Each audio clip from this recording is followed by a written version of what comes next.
네, 한 주 만에 돌아왔습니다. 어디 아프세요? 저 어디는 그렇게 아프진 않은데 네. 지금 빨리 연휴가 왔으면 좋겠어요. 아, 연휴. 네. 곧 연휴네요. 맞아요. 연휴 계획 있으세요?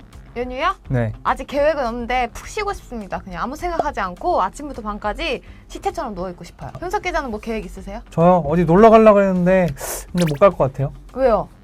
저도 잘 모르겠어요. 모르겠군요. 아, 네. 아무튼 추석 연휴가 지금 다가오고 있잖아요. 네. 좀 설레지 않나요? 일할 때도 좀? 아, 연휴 다가오는 거요? 네. 아, 그렇죠. 당연히. 그쵸? 쉬는 건 무조건 좋죠. 네, 근데 이런 추석 연휴가 네. 마냥 좀 황금 연휴 이런 것만은 아닙니다. 좀 왜죠? 주의해야 될 게 있어요. 왜요? 주식시장에서는 연휴가 되면 경계해야 될 것이 있는데 그게 뭔데요? 바로 올빼미 공시입니다. 올빼미 공시요? 네, 들어보셨어요? 올빼미 공시. 아니요. 올빼미는 들어봤고 공시는 들어봤는데 올빼미 공시 못 들어봤어요. 아예 몰라요? 네, 처음 올빼미 들어봤어요. 공시는 이게 뭔가 네. 올빼미 하면 밤에 활동을 하잖아요. 그렇죠? 좀 몰래 활동을 한다고 볼 수 있는데 네. 올빼미처럼 이렇게 네. 기업들이 자신의 불리한 사항을 아. 좀 투자자들이 관심이 적은 아. 이런 연휴 직전이나 뭐 주말 직전에 이렇게 아. 몰래 공시를 해놓는 것을 말합니다. 아, 좀 수를 쓰는 건데. 그렇죠. 약간 비열한 거죠. 그래서 기업들 입장에서는 좀 올빼미 공시를 어떨 때 네. 활용하냐 네. 살펴봤더니 좀 불리한 상황이나 아니면 주가에 좀 악재로 작용하는 아. 그런 사항들을 몰래 이렇게 올빼미 공시를 해왔습니다. 그러면 뭐 우리가 알만한 올빼미 공시는 뭐가 있죠? 네, 사실 올빼미 공시는 정말 그동안 끊임없이 이어져 왔어요. 그래서 네. 되게 많았는데 그래도 좀 이해를 돕기 위해서 좀 큼지막한 사건을 소개하자면 임플란트 회사 하면 좀 생각나는 회사 있지 아, 않습니까? 바로 생각나죠. 오스템 임플란트. 네, 맞습니다. 네. 이거는 솔직히 주식 투자자만이 아니라 좀 네. 일반 시민분들도 좀 그 뉴스를 보고 되게 충격을 받으셨잖아요. 그거는 사회면에 나왔죠. 사회, 네, 맞습니다. 사회 뉴스에.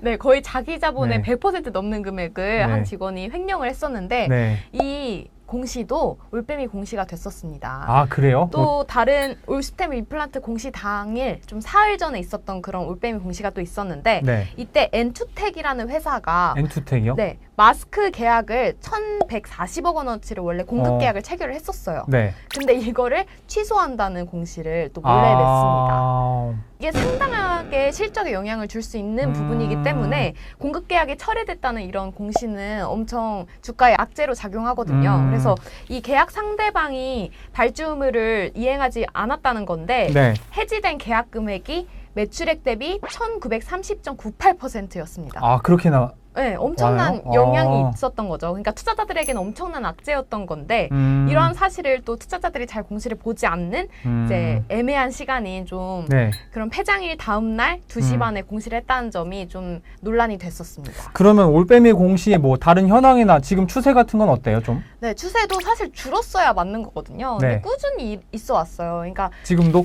그쵸. 가장 최근에 이제 5월 말쯤에 우리가 좀 연휴가 있었지 않습니까? 네. 그래서 5월 말쯤 석간탄신일로 인해서 대체 공휴일이 생기면서 3일간 좀 증시가 쉬게 됐었는데 이때를 예. 봤더니 이제 장마감 이후 시간부터 6시까지 얼마나 공시가 많이 올라왔나 봤어요. 그랬더니 연휴 전날인 5월 26일에 공시 건수가 577건이 됐었는데 그 주에서 가장 높은 공시 건수였고 보통은 많아봤자 300건 정도 올라왔었거든요. 그러니까 이 연휴 전날 갑자기 600건에 달하는 공시가 올라왔었고 2배가량 많이 공시가 됐네요. 맞습니다. 그리고 이거의 절반에 달하는 234건이 장마감 이후부터 6시까지 이 3시간 사이에 공시가 됐어요? 네, 공시가 됐습니다. 근데 그거를 모두 올빼미 공시라고 보기엔 사실 좀 애매하지 않나요? 네, 맞습니다. 그걸 모두 올빼미 공시라고 보기는 어렵지만 상당수가 올빼미 공시에 해당했어요. 뭐 세부적으로 살펴보면 SU 홀딩스가 불성실 공시법인으로 지정됐다는 공시가 6시쯤에 올라왔고요. 네, 이미지스가 주식 매수권 선택권 행사, 그러니까 예를 들어 스톡옵션 행사를 한다는 이런 공시를 이때 이제 했어요. 이 행사 비율이 1.39%에 달하니까 네. 주가에도 영향이 있었겠죠. 그리고 좀 통상 스톡옵션을 행사를 하게 되면 유통 물량이 늘잖아요. 네. 그러니까 주주 가치가 당연히 희석될 수밖에 없겠죠. 그러니까 네. 이것도 올빼미 공시라고 볼 수 있겠습니다. 올해 설 연휴를 앞둔 1월 20일에 투자자들의 관심을 피하기 위해서 악재성 정보를 대거로 기업들이 공시를 했는데 이날 몇 가지 짚어보면 메디콕스라는 기업이 네. 손해배상 상금 21억 원과 그에 네. 따른 이자를 지급하라는 소송이 제기됐다고 이날 밝혔고요. 아, 또 헬릭스미스가 경영권 분쟁 관련 소송이 진행되고 있다고 또 고백을 했고 또 SY와 젠백스링크 역시 악재성 소송 관련 공시를 냈습니다. 지금 제가 센 것만 해도 네 기업이 이렇게 소송 관련 공시를 이 시간대에 낸 거죠. 그리고 전환 청구권을 행사하는 기업들도 되게 많이 나왔는데 네. 이 전환 청구권이라는 전환 사채라고 이렇게 네. 채권 주식으로 바꿀 수 있는 거. 맞습니다. 이거를 이제 행사하겠다는 거죠. 그렇게 되면 또 이제 그쵸. 주주 주식수가 가치가 늘어나니까. 네, 희석되겠죠. 조금 전문가가 조금이라 좀 된 것 같은데 좀 알게 된 것 같은데. 그건 알아요. 다행이네요. 네. 그전에는 막 공시 왜 봐야 되죠? 막 이랬던 게 기억이 나가지고. 네, 그래서 이런 부분들이 되게 악영향을 미칠 수 있는데 올해 설 연휴에도 지속됐다는 점을 좀 기억했으면 좋겠습니다. 앞으로 아무래도 추석 연휴가 다가오고 있으니까 또 매출액이 좀 많이 변동됐다는 이런 공시도 많이 이때 내긴 하거든요. 그래요? 네, 좀 적자가 많이 났거나 좀 사람들이 언론들이나 아니면 이제 기관 투자자들이 좀 보지 않았으면 하는 이런 시간대 많이 냅니다. 근데 이 올빼미 공시에 해당하는 게 어쨌든 전반적으로 주가에 악영향을 줄 수 있는 이런 것 같은데 네. 사유를 짚어보면 좀 구체적으로 뭐가 있어요? 네, 사실 이 사유를 짚어보면 좋죠. 왜냐면 투자자들이 투자할 때 이런 사유가 있는 네. 공시만 좀 보면 되니까. 그래서 제가 몇 가지 가져왔는데 이런 감사 의견 거절이라는 게 있어요. 이게 그건 뭐죠? 회계 이제 감사를 네. 회계 법인에게 이제 의뢰했는데? 받게 돼요. 감사 보고서를. 근데 이제 거기서 거절하는 거죠. 거절한 이유는 뭐죠? 그러니까 그 회계를 좀 재무제표를 봤을 때 뭔가 이상한 부분이 있었겠죠. 구리다. 구린 부분이 있었겠죠. 정확히 세부적으로 알 수 없지만 회계사분들이 이렇게 말씀하시더라고요. 보통 이제 재무제표를 보면 피검사와 같다. 이제 정확한 병명은 알지 못해도 뭔가 수치가 이상해서 여기에 이상한 뭔가 찜찜한 부분이 있다 정도는 좀 건강검진처럼 이렇게 발견해낼 수 있다고 하거든요. 그거 말고는 뭐가 있죠? 또 뭐 아까 말했던 불성실 공시법인 지정이라든가 아니면 뭐 소송 이슈, 경영권 분쟁이 났다거나 아니면 방금 말했던 아까 공급 계약 해지했다 했잖아요. 그러니까 보통 이 계약 해지가 되게 많은데 단일 판매 공급 계약 해지를 좀 잘 살펴보시는 게 좋아요. 그러니까 실적에 영향을 줄 수 있기 때문에 그 부분들도 좀 살펴보시면 좋고 또 뭐 유통 물량이 늘어서 주주 가치가 아까 희석될 만한 이런 이슈, 뭐 전환 사채나 스톡 옵션 이런 부분들을 좀 살펴보시는 게 좋을 것 같습니다. 아니 그러면은 사실 이게 어떻게 보면 되게 머리를 쓰는 것 같은데 그걸 막을 수 있는 방법은 없어요? 사실 이 논란은 끊임없이 이어져 왔는데요. 네. 그래서 2019년에 금융당국이 1년간 2회 이상이나 2년간 3회 이상 이런 올빼미 공시를 한 기업들에 대해서는 네. 좀 하겠다. 이제 기업명을 제재하겠다? 제재보다는 기업명을 밝히겠다라고 이제 했어요. 근데 사실 모든 전문가들한테 제가 여쭤봤을 때 현 체계상으로 좀 쉽지 않다는 거예요. 왜요? 왜냐면 어차피 이제 기업들이 악의를 가지고 이 올빼미 공시를 했다는 걸 증명하기가 좀 어렵다는 거예요. 이사회를 결의를 해야 되는 건 맞잖아요. 그런데 이 시기에 맞춰서 일부러 그랬다는 걸 일단은 좀 제재하기가 좀 어렵기도 하고 그거 물증 같은 게 없네.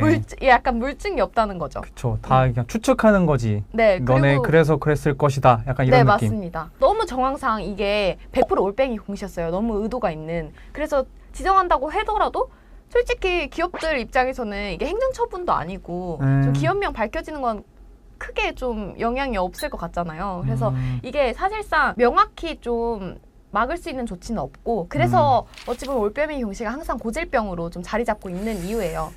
그래서 좀 제가 그래도 좀 대책을 내놔달라고 이제 여쭤봤더니 네. 투자자들이 좀 움직일 수밖에 없다라고 말씀하시더라고요. 그러니까 뭐 예를 들어 올빼미 공시를 내는 기업들에게는 좀 이제 서한을 보내던가 주주의 입장을 좀 제안서를 계속 보내는 거죠. 기업 측에 압박을 하고 좀 그런 기업들은 이제 잘 살아남지 못하게 이제 주주들이 조금 더 목소리를 크게 내는 게 네, 그런 문화를 만드는 게 가장 빠르다고 합니다.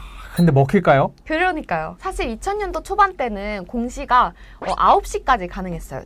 지금은 6시 부근까지만 가능한데 그리고 주말에도 가능했었단 말이에요. 근데 이제 올빼미 공시가 하도 심하니까 주말 것도 폐지한 거고 이러다 보니까 사실 더 줄이기에는 또 시간적인 제한도 있죠. 줄이는 게 근본적인 해결책은 아닌 것 같은데. 그렇죠. 줄이는 게 근본적인 해결책도 아니고 줄인다고 해서 올빼미 공시가 없어질 것도 아니라는 게 또 전문가들의 되게 애매하다. 분석입니다. 약간 맞아요. 사각지대 같은 느낌이다. 맞아요. 근데 이거 어떻게 해결할 수가 없어서 좀 답답하더라고요. 그럼 누군가 이거를 계속 봐야 되는 수밖에 없네. 그렇죠. 이제 봐서 이렇게 알리고. 기자들이 열심히 공시를 이제 이 연휴 전날 보고 투자자들에게 알려주면 좋지 않을까. 이번 추석에는 연휴 꽤 긴데 언제가 올빼미 공시 기간이에요? 네, 요번 올해 거래소가 지정한 올빼미 공시 대상일은 추석 전날 9월 27일 수요일 정규장 종료 후이겠죠.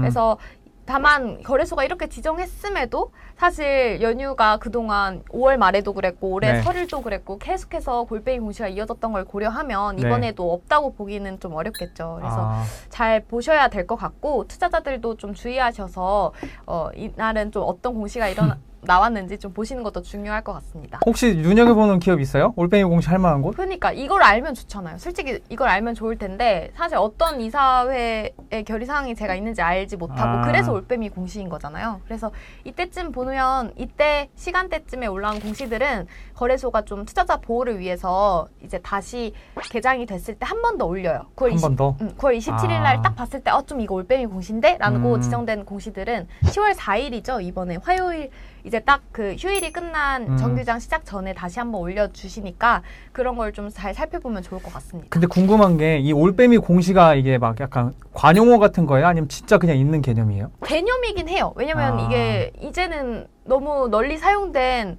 표현이고 금융당국도 올빼미 공시라고 사용을 하고 거래소도 사용을 합니다. 판단은 누가 해요? 이게 올빼미 그러니까 공시인지 이게 아닌지. 애매한데 아마 거래소가 하겠죠. 그래요? 네. 너무 명확한 악재성 정보이면 올빼미 공시죠. 투자자라면 내가 관심 갖고 있는 기업은 이런 짓을 하나 안 하나 한번 보는 것도 괜찮을 것 같네요. 네, 그렇죠. 그리고 어떤 기업들이 또 올라올지 모르기 때문에 네. 자기가 좀 의심되는 기업이 없다고 하더라도 네. 그래도 이제 추석 전날에 올라오는 공시는 좀 확인하시는 것이 마음 편하지 않을까 그런 생각이 듭니다. 알겠습니다. 오늘 뭐 올빼미 공시에 대해서 알아봤는데 저한테는 굉장히 이제 도움이 되는 시간이었어요. 이런 것도 있구나 알 수 있는 시간이었고 투자자분들도 올빼미 공시 꼭 주의하셔서 좀 뒤통수 치는 뒤통수. 기업들 우리 잘 잡아내 봅시다. 혹시 올빼미 공시 할 것 같은 기업이 있다면 저희 메일 주소로 아니면 댓글로 좀 알려주시길 바랍니다. 근데 댓글 달아놓으면 좋겠다. 같이 볼 수 다 있으니까. 같이 보니까 이거 좀 뭔가 들려오는 찌라시를 들으신 분이 있다면 네. 다음 주에는 더 재밌는 소식으로 만나요. 안녕.